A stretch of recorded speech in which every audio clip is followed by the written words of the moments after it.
Hello, welcome to Double Strike Recap. Today I'm gonna review a 2011 American science fiction action film, In Time. Spoilers ahead. The movie begins with the voice of narrator, narrating, explaining that he doesn't have the time to explain everything that has happened. He also sheds some light on the whole aging thing. In the world he lives in, people stop aging at 25 and are given only a year left to live after before their time runs out. The exception to this being if the person is rich. Then they can buy as much time as they want or need. The narration finishes and then shown a scene where Will Salas wakes up at home and wishes his mother Rachel Salas a happy 25th birthday for the 50th time. His mother only has a little under 3 days left on her clock. She tells Will she's going to be gone for a couple of days to do some work, so that she can pay off what bills they have, and instructs him to meet her right after, because she won't have long left to live. Will tells his mother that he understands and then takes off to his job at a factory. At the factory, he meets up with Borrell and buys them both some coffee. They later see someone dead in broad daylight, who has simply run out of time. This doesn't appear to be too out of the ordinary though, as both men separate ways and get to work. When they punch out, they use their arms like time cards, and Will is shortchanged some time, according to the timekeeper there. It's both because he didn't meet his quota and the fact that they are expected to output more than they used to. After work, Will heads to a club where he meets up with people who seem like they might have been childhood buddies or something. They ask if Will wants to gamble and he says no. He doesn't have the time to spare anymore. His one friend expresses his relief, stating that he started winning after Will stopped playing. Will picks up an hour that the guy owes him and moves on. He eventually finds Borrell, who appears to be drunk, as he tells Will that there is a guy at the bar who has been buying drinks for people all night, and that he has a century's worth of time. Will doesn't do anything at first, but then he approaches the guy and starts warning him to leave and go to a safe place, because he may be killed for having as much time as he has. The guy doesn't seem very concerned, however. Suddenly, there is the sound of a gunshot and men called the Minutemen appear at the nightclub, causing all the people to disperse. Borrell grabs Will and tells him they need to leave the premises. Will follows him at first, but then decides to stay behind out of curiosity. Borrell reluctantly leaves his friend behind. Hidden in a hallway, Will watches the exchange between the mystery man and the Minutemen. One of the Minutemen introduces himself as Fortis, and he challenges the mystery man to a fight for his time. He mentions that he just turned 75 last week. The mystery man says that he needs a moment and goes to throw up. He is about to go back to Fortis for the fight when Will knocks out one of the guards attending the mystery man by surprise and leads him out of the building. The guy protests at first, but eventually follows Will's lead. Will rushes the mystery man into a building where they hide out for a little while. The guy offers Will a drink, and Will asks him why he was flashing around how much time he had so publicly. The man doesn't answer this question right away. In the meantime, Will looks outside and announces that they will be safe until morning, and then they can try to find a way to get the man back where he came from. The man notices that Will is running out of time and asks how old Will really is, the answer being 28. The mystery man reveals that he is 105. And he is tired of living. Right after this conversation, Will says that they should call it a night, and the two men mutually promise not to steal time from one another while they are supposed to sleep. Early the next morning, Will is still asleep. The mysterious man silently approaches him, and transfers all but 5 minutes of his time to Will, then goes off to the bridge across from the building, where they had been hiding to spend his last minutes before death. Will wakes, sees the time, sees the message, and as soon as he sees the man on the bridge it dawns on him what is happening. So he runs to the bridge, but it is already too late, as the mystery man has finally run out of time, and his body falls into the river below. Will sees the corpse floating down the river, and leaves the scene quickly as soon as he notices a camera focusing in his direction. He then immediately goes to Borrell's house, and tells him of what had happened. Will then grabs Borrell's wrist and transfers him 10 years. Borrell asks him what Will is going to do now. And Will says he will go to a place where it will appear normal to have as much time as he has. The place is New Greenwich, where apparently the mystery man was from. The scene then cuts to Will's mom paying off her loan payment, leaving her with about an hour and a half left. She boards a bus only to find out that the bus fare has been raised to 2 hours. The bus driver refuses to pay the difference, and no one on the bus is willing to help her with any time.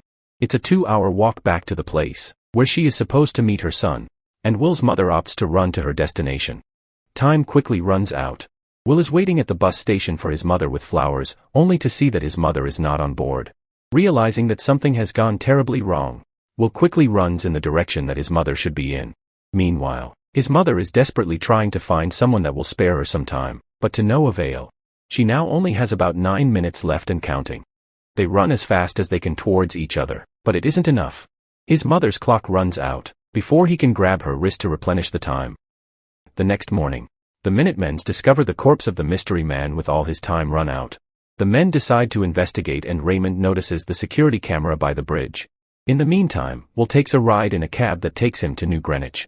In New Greenwich he catches the attention of Sylvia Weiss before he enters a hotel building. Raymond and the other timekeepers are keeping Will under close surveillance, as they try to figure out whether or not Will has the mystery man's entire century. At the casino, a tuxedoed Will meets Philip Weiss, arguably the richest man in the world. At a high-stakes poker game, Will goes all in and comes out as victor, now with over 1,000 years. Philip is impressed, as is Sylvia, his beautiful but sheltered daughter. Philip invites Will to his mansion for another party.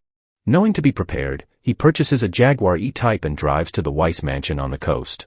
There Philip reintroduces him to Sylvia, as well as his wife Michelle and mother-in-law, all three of whom look the same age due to their wealthy background. The women are followed by guards all the time, but Will convinces Sylvia to let loose and have fun.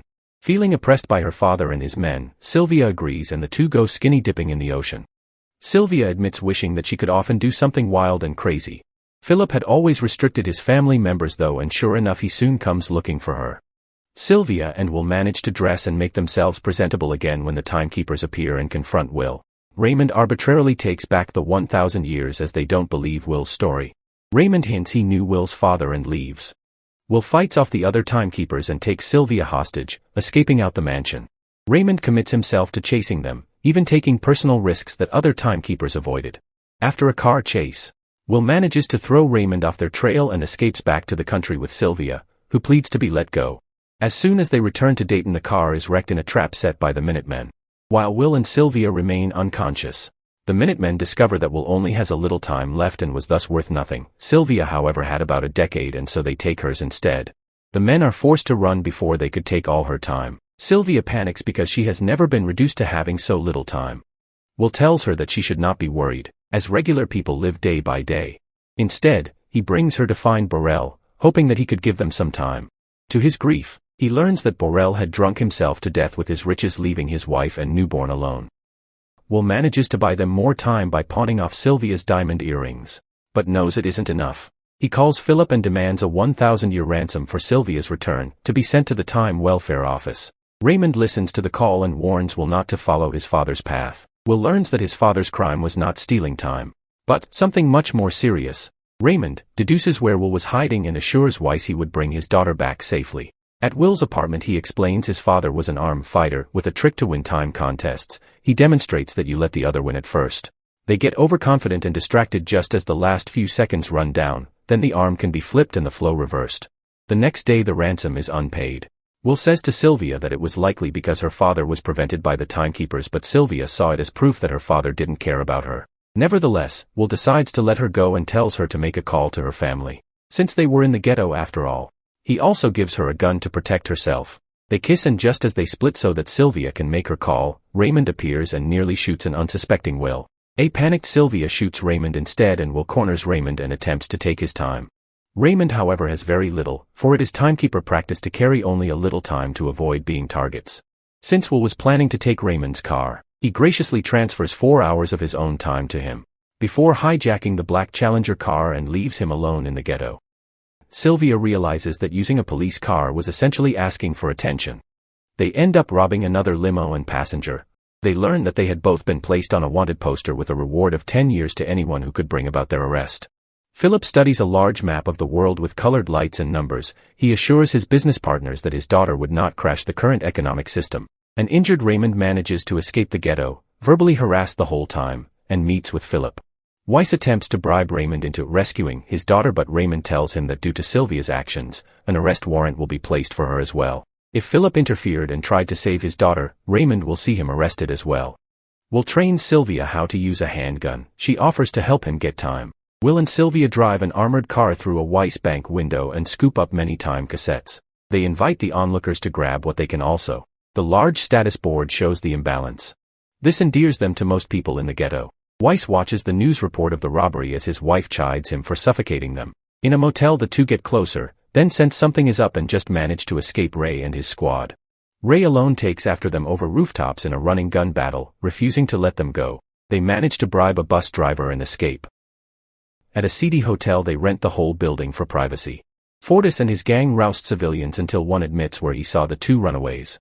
In the hotel room the young couple describe how each went through the change at age 25 when the green numbers begin counting down. Fortis arrives and explains it is not just the rich and the timekeepers oppressing the normal citizens.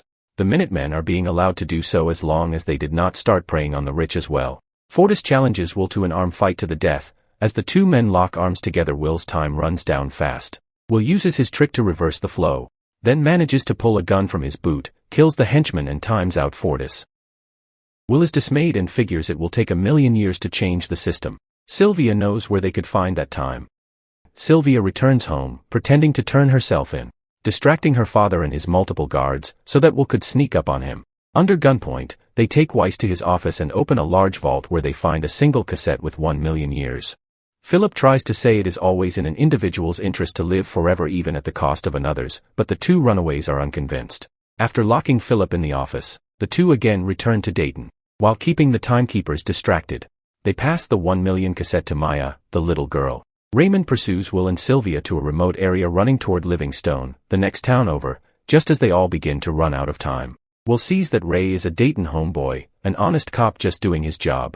But the timekeeper has forgot to get his per diem and dies in front of them as he times out. With only seconds to spare, Will notices the police car in the distance, runs, and manages to transfer the timekeeper's per diem from the center console device to himself. He runs back to Sylvia and just manages to transfer some time, saving her life. The two of them only have enough for a day. The Datons stop work and march toward New Greenwich. Watching the news, the timekeepers decide that their jobs are finished, with 100 years bounty on them. Pulling up in front of a large institution, Will and Sylvia draw their guns to make their biggest heist. If you enjoy this video, don't forget to subscribe, turn on the notification and leave a like to help the channel out. Thank you for watching.